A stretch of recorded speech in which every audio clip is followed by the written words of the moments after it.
சகித்து கொள்ள முடியாத சில சோதனைகளை கொடுக்கும். உங்களுக்கு அக்மார்க் குத்தின எதிரி அவர், அக்மார்க் சீல் குத்தின எதிரி, இதுல சந்தேகமே வேணாம். முதல்ல உங்களுடைய மனதில் தெளிவு வரும். மனசு தெளிவா ஒருத்தருக்கு இருந்துச்சுன்னு சொன்னா எந்த வேணா சமாளிக்கலாம். அதானே சார் முக்கியம். பண யோகம், பணம் தங்குகின்ற யோகம் இதை கொடுப்பார்.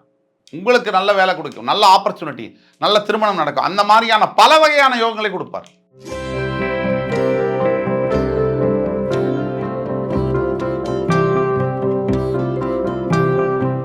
இறைவணக்கத்தை கூறி இந்த வீடியோவை தொடங்குவோம். வக்ரதுண்ட மகாகாய சூரிய கோடி சமப்பிரபக அவிக்னம் குருமே தேவ சர்வகாரியேஷு சர்வதா.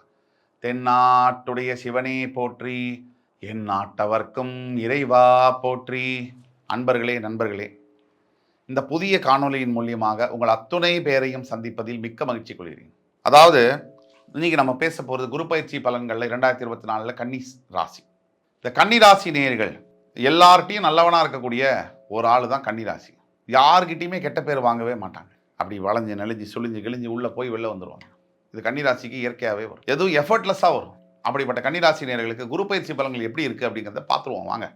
குரு பயிற்சி பலன்கள் இது நாள் வரை கன்னிராசிக்கு அஷ்டமஸ்தானத்தில் மேஷராசியில் இருந்து வந்த குரு பகவான் இப்பொழுது பாக்யஸ்தானமான ரிஷபராசிக்கு ஏப்ரல் 30 கிருத்திகை நட்சத்திரம் 1ஆம் பாகத்திலிருந்து 2ஆம் பாகத்திற்கு பெயரவிருக்கிறார். குரு இருக்கின்ற இடத்தை விட பார்க்கின்ற பார்வைக்கு பலம் அதிகம் என்பது உலகத்தில் இருக்கக்கூடிய அத்துணை ஜோதிட நிபுணர்களுக்கும் தெரியும். கன்னிராசிக்கு குரு யாரு இது தெரியாம குரு பயிற்சி பலன்களை நம்மளால பேச முடியாது. கன்னிராசிக்கு குரு யாரு? உங்கள் ராசியின் 7ஆம் இடம் என்று சொல்லக்கூடிய மீன ராசிக்கு அதிபதி. உங்கள் ராசிக்கு 7ஆம் இடம் உபயராசி. நீங்க சரம் ஸ்திரம் உபயம், கடகம் ஸ்தரம், சிம்மம் ஸ்திரம், கடகம் ஸ்தரம், கடகம் சரராசி, சிம்மம் ஸ்திர ராசி, கன்னிராசி உபயராசி. இந்த உபயராசிக்கு 7ஆம் இடம் என்று சொல்லக்கூடிய மீனராசி என்பது பாதகம் மற்றும் மாரகஸ்தானமாக வருகிறது. இதுதான் உண்மை. சில தற்கொலைகள் லக்னத்துக்கு தான் இது பொருந்தும், ராசிக்கு பொருந்தாது என்று சொல்லுவார்கள். அது தற்கொலைகள், நான் சொல்லிட்டேனே. அப்புறம் ஏன் நீங்க பலன்கள் சொல்லும் போது ராசிக்கு 5ஆம் இடம் 7ஆம் இடத்துல குரு பார்க்கறாரு ஏன் சொல்றீங்க? லக்னத்துக்கு தானே சொல்லணும்.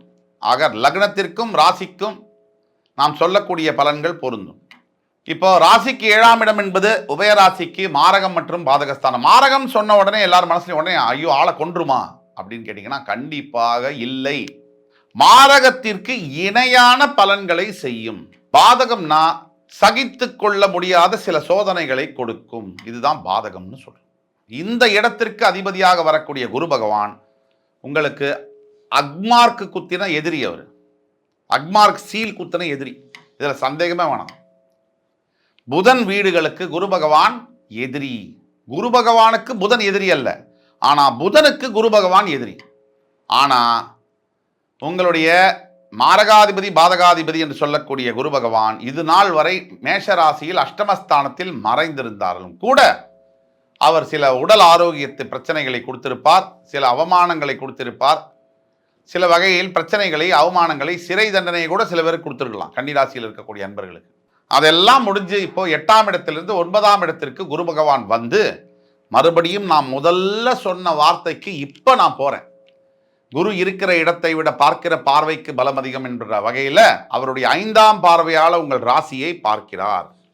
குரு பகவான் ஒரு முழு சுப கிரகம், பிரகஸ்பதி தேவர்களுடைய குரு. 5ஆம் பார்வை என்பது ஸ்பெஷல், சிறப்பு பார்வை. அந்த பார்வையால் குரு பார்வை உங்கள் ராசிக்கு கிடைக்கிறது. என்னதான் எதிரியாக இருந்தாலும் நல்லவன் நல்லவன் தான், கெட்டவன் கெட்டவன் தான். ஆக நல்லவனா பிறப்பிலேயே இருக்கக்கூடிய குரு பகவான் உங்களுக்கு 5ஆம் பார்வையாக ராசியை பார்க்கும் பொழுது பல விதமான யோகங்களை கொடுப்பார். என்ன விதமான யோகங்கள்? முதல்ல உங்களுடைய மனதில் தெளிவு வரும். மனசு தெளிவா ஒருத்தருக்கு இருந்துச்சுன்னு சொன்னா எந்த வேணா சமாளிக்கலாம். அதானே சார் முக்கியம். உங்ககிட்ட ஒரு 1,00,000 கோடியை கையில் கொடுத்துட்டு மனசை மட்டும் பிடிங்கி நான் வச்சுக்கிட்டேன்னு சொன்னா நீங்க ஒரு செல்லா காசு. 10 ரூபாயை உங்கள்கிட்ட கொடுத்துட்டு சும்மா அப்படி சாம்பியன் மாதிரி மனசை கொடுத்தேன்னு சொன்னா உங்களால் எதை வேணா பார்க்க முடியும், எதை வேணா சமாளிக்க முடியும், எதையும் நீங்க பயப்பட மாட்டீங்க. அந்த மாதிரி மனசு இருக்கும். அப்ப மனசு தான் வாழ்க்கையை தீர்மானிக்குது. அப்படிப்பட்ட மனசு உங்களுக்கு தைரியமாக தெளிவாக மனசில் வந்து இருக்கக்கூடிய கெட்ட எண்ணங்கள்லாம் விலகி மனசில் நல்ல எண்ணங்கள், நல்ல தீர்க்கத்தை கொடுப்பார் குரு பகவான். ராசியை பார்க்கும்போது யோகங்களை கொடுப்பார். பண யோகம், பணம் தங்குகின்ற யோகம் இதை கொடுப்பார். அதே மாதிரி உங்களை பார்த்தாலே மற்றவங்களுக்கு பிடிக்கக்கூடிய யோகத்தை கொடுப்பார். இது ரொம்ப முக்கியம். யாரையா ஒருத்தரை பார்க்கணும், ஏன்டா இவனை பார்த்தோன்னு இருக்கும் சில பேரை பார்க்கும்போது. அது காரணமும் சொல்ல தெரியாது. ஐயோ இவனை பார்த்துட்டோமா இன்னைக்கு அப்படின்னு, இன்னைக்கு என்ன ஆக போகுதுன்னு தோணும். அப்படி இல்லாமல் நீங்கள் ஏதாவது ஒரு கான்ட்ராக்ட் போகிறீங்க, பிஸ்னஸ் இதுக்கு போகிறீங்க, வேலைக்கு போகிறீங்க, உங்களை செலக்ட் பண்ணுவாங்க, உங்களுக்கு நல்ல வேலை கொடுக்கும், நல்ல ஆப்பர்ச்சுனிட்டி, நல்ல திருமணம் நடக்கும். அந்த மாதிரியான பல வகையான யோகங்களை கொடுப்பார். நல்ல வேலை, நல்ல திருமணம், நல்ல புத்திர பாக்கியம், நல்ல பொருள் வரவு, நல்ல அங்கீகாரம், அந்தஸ்து, செல்வாக்கு, புகழ், பேரு, ஃபேம், பாப்புலாரிட்டி எல்லாத்தையும் கொடுப்பார்.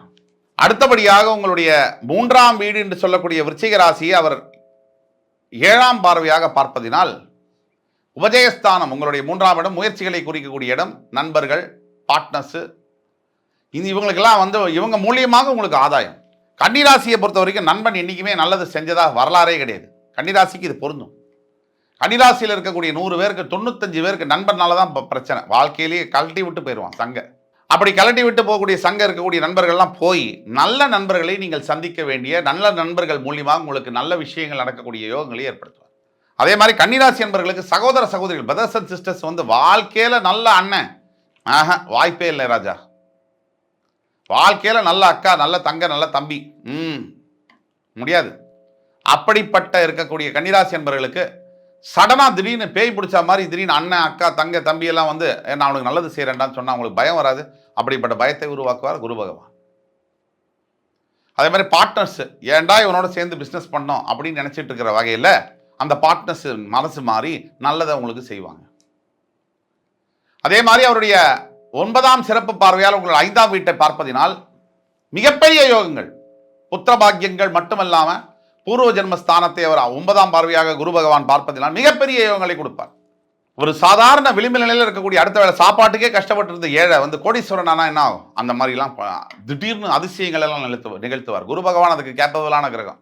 அப்படி நடந்தே தீரும். ஏப்ரல் 30ற்கு பிறகு கன்னிராசி என்பவர்களுக்கு மிகப்பெரிய நல்ல எதிர்காலம் காத்துக் கொண்டிருக்கிறது என்று கூறி, கன்னிராசி என்பவர்கள் இதை பயன்படுத்திக் கொள்ள வேண்டும் என்று கூறி, அடுத்து வரும் காணொலியில் மறுபடி உங்கள் எல்லோரையும் சந்திக்கும் வரை உங்களிடமிருந்து விடைபெறுவது என் அன்புமிக்க கன்னிராசி நேயர்களே, உங்கள் சுபாஷ் பாலகிருஷ்ணன். நன்றி, வணக்கம், வாழ்க வளமுடன்.